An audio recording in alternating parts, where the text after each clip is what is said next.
ចំពោះនំបញ្ចុកគឺខ្ញុំចូលចិត្តញ៉ាំមែនទែនជាមួយនឹងស្លខ្មែររសជាតិវាគឺឆ្ងាញ់ណាស់ជាពិសេសបើសិនជាយើងបានជាមួយនឹងបន្លែច្រើនមុខលាយជាមួយនឹងម្ទេសហុយមកញ៉ាំជាមួយគឺត្រូវជាតិគ្នាឆ្ងាញ់តែម្ដងបើមិនចឹងទេម្ទេសត្រាំក៏ឆ្ងាញ់ដែរចឹងហើយសម្រាប់ថ្ងៃនេះផងដែរខ្ញុំបានធ្វើជាមួយនឹងស្លប្រហើរនំបញ្ចុកស្លប្រហើរនំបញ្ចុកបើយើងដាក់ខ្ទិះដូងកាន់តែច្រើនក៏កាន់តែឆ្ងាញ់ដែរសម្រាប់ការបុកគ្រឿងគឺខ្ញុំបុកស្លឹកគ្រៃជាមួយនឹងល្មៀតរួចហើយបន្ទាប់មកខ្ញុំដាក់ខ្ទឹមសនេះដាក់កាន់តែច្រើនក៏កាន់តែឈ្ងុយដែរហើយចាក់ជាមួយនឹងសាច់ត្រីដែលខ្ញុំបានបេះយកឆ្អឹងចេញរួចអស់ហើយទឹកស្ងោរត្រីនោះក៏ខ្ញុំបានស្ងោរជាមួយនឹងខ្ទិះដូងដែរនៅពេលដែលទឹកពុះខ្ញុំក៏ជុំប្រហុកសម្រាប់ស្លខ្ញុំវិញទាំងខ្ញុំគឺចូលចិត្តញ៉ាំប្រហុករាងក្រាក់ដែរបងប្អូនចឹងហើយខ្ញុំដាក់ប្រហុករាងច្រើនជ្រុំវាទៅដើម្បីវាចូលជាតិជាមួយនឹងខ្ទិះដូងរួចក៏ខ្ញុំបន្ថែមជាមួយនឹងគ្រឿងផ្សំខ្ញុំចូលមានដូចជាស្ករត្នោតហើយនិងប៊ីចេងសម្រាប់គ្រឿងបុកនេះអ្នកខ្លះក៏គេប្រើខ្ជាយដែរប៉ុន្តែខ្ញុំអត់ប្រើទេខ្ញុំប្រើតែស្លឹកគ្រៃខ្ទឹមសល្មៀតហើយនិងសាច់ត្រីដែលខ្ញុំបានបេះសាច់នឹងចូលនៅពេលដែលទឹកពុះល្អហើយខ្ញុំក៏ដាក់វាចូលមកហើយកូរវាចូលឡើងទៅ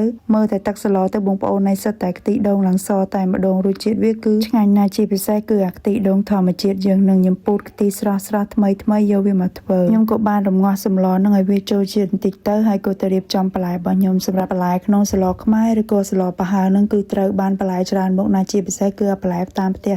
យើងដូចជា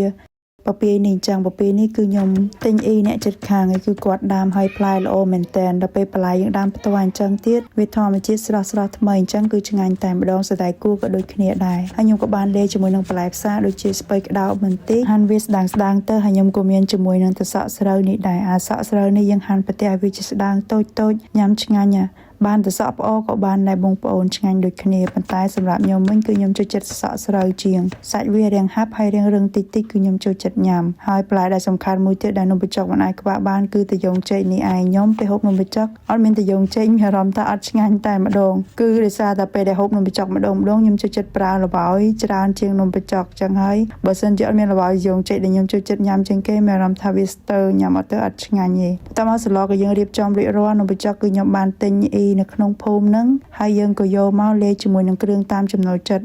ជាពិសេសពេលដែលខ្ញុំលាយអញ្ចឹងគឺខ្ញុំដាក់នំបញ្ចុកតែបន្តិចទេបន្លែគឺរៀងច្រើនទេយាយហើយមួយវិញទៀតសម្រាប់ស្លខ្មែរនេះឯងគឺខ្ញុំចូលចិត្តញ៉ាំណាដាក់ទឹកស្លច្រើនយើងញ៉ាំបតាហត់ទឹកស្លបតាឆ្ងាញ់ណាស់បងប្អូនបើសិនជាមានណាគេសួរថាម្ហូបខ្មែរអ្នកចូលចិត្តញ៉ាំអីឬក៏ចង់ណែនាំឲ្យគេញ៉ាំអីខ្ញុំប្រកាសជាណែនាំនំបញ្ចុកនេះតែម្ដងទាំងស្លខ្មែរទាំងស្លក្រហមរសជាតិវាគឺញ៉ាំឆ្ងាញ់ដូចគ្នាហើយយើងបានបន្ថែមជាមួយនឹងម្ទេសវាហឹរតិចមកបងប្អូនចូលចិត្តហូបម្ទេសអីបើខ្ញុំវិញគឺអាម្ទេសហុយនេះញ៉ាំត្រូវជាមួយនឹងទឹកស្ល